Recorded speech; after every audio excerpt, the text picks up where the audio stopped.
Hello everybody, welcome back. And here, after we have got our first figure, I will demonstrate the varieties of styles and colors in MATLAB plotting. First of all, we clean the environment, also clear the figure, and then we generate the data we want to plot. Again, x is a vector and y1 is a sum function of x1. And here, because we have many color styles and line style to demonstrate, I will generate 10 lines and use each one with different plotting styles. What I do is I transpose x1 to make it a column vector instead of row vector. Then I combine x1 with x1 plus 1, x1 plus 2, and until x1 plus 9. I combine all these 10 columns together into a matrix X, as you will see here in the command output, and then I plot y1 against all these 10 lines in X. You see the result here. And I didn't specify any styles. I didn't specify the color here, but MATLAB will automatically apply its default coloring order to these 10 plots, as long as you plot them in the same plot function. Here it starts with blue, green, red, cyan, magenta, yellow, and black. Then repeat blue, green, red. And also,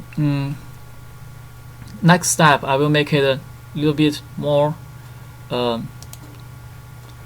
distinguishable. Here I specify some properties. Here I want to dash line, red color, and square marker. Let's see what happens. Oh, it makes every line all the same. It's not what we want. But here I want to emphasize the argument here, which we use to specify the properties, is simply a character string, which is quoted in a single quote. And here, so basically, the nature of it is a character string. I will generate this character string 10 different times with different characters, and I put it into a cell array, which is use this command. I call this cell array a name plot style. I should call it styles actually. So the first style is a solid line, blue color, and use a plus as a marker. And the second one is a solid line, green color, and use O as a marker, and blah blah blah. And all these varieties of color you can find here. I listed it all. And also the line styles here, the marker shapes, several of them.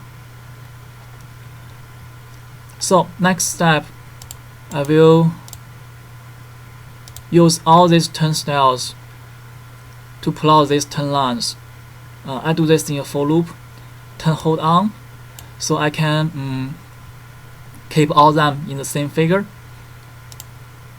And for each command, for each iteration in the for loop, I plot one line, plot y1 against the ith column of x, with a plot style I from here, and then with 2, marker size 7.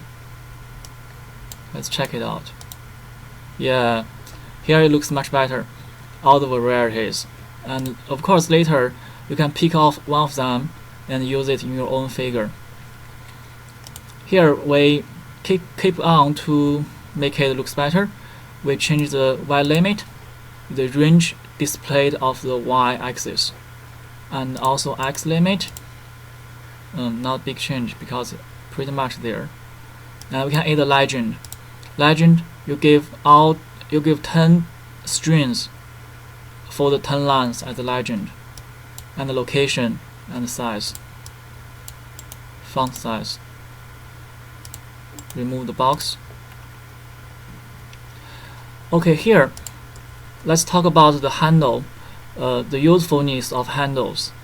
You notice here, for each of the plot I have done here, I assign the return value to a variable called phi, and this will be an array of 10 numbers which has been returned from plot function.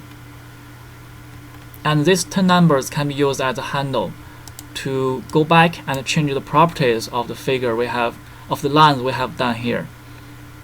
First, I will show you what is ph. You say 10 numbers. It's not completely random, but for me, I don't know the machine assign these numbers.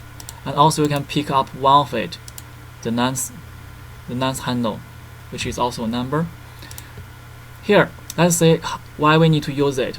For example, you only want to give legend for the nonce line, which is the green one here. You will specify the handle of the nonce line as the first argument for legend function, and you specify what you want to legend, a string x9 and the location. Now you say only one line of it is legend.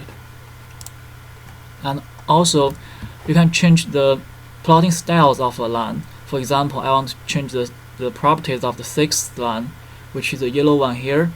So you use set command, which basically means to change or to set the properties of some object, and you give the handle of that object, which is a plot handle 6, and then you specify the properties names and the value you want. Here it is. It's very obtrusive, though it's not pretty. In the end, I will say, if you want to know what are the properties that you can change for certain line here, you will use the get command. You get